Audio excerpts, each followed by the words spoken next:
Sir నేను ఒక ప్లాట్ని కొందాం అనుకుంటున్నా. ప్లాట్ని కొనే ముందు ఏమేమి చెక్ చేసుకోవాలి?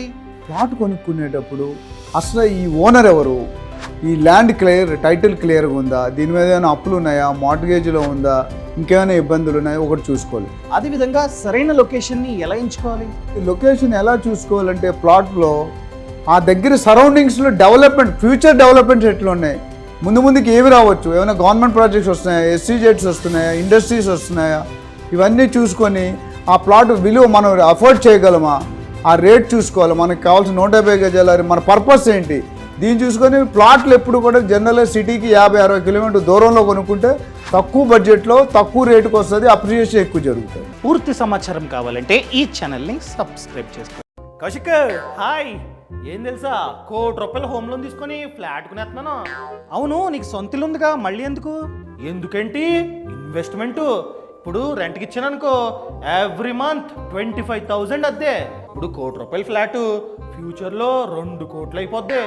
అపార్ట్మెంట్ యొక్క లైఫ్ అన్నది 50 to 60 ఇయర్స్ మాత్రమే.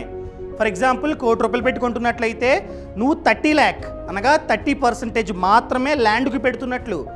రిమైనింగ్ 70% అనగా 70 lakh వచ్చేసి కన్స్ట్రక్షన్. ఎప్పుడైనా సరే కన్స్ట్రక్షన్ వాల్యూ తగ్గుతుంది. సో నీ 30% మాత్రమే ఇంక్రీజ్ అవుతుంది.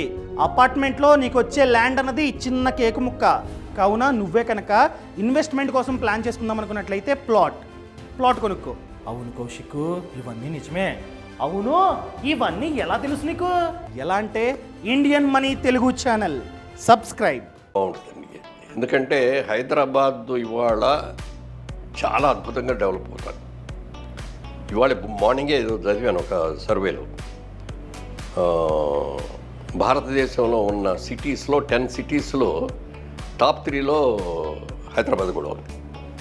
ఢిల్లీ తర్వాత బాంబే తర్వాత హైదరాబాద్, మిగిలినవన్నీ వీటి తర్వాతే చెన్నై గారు.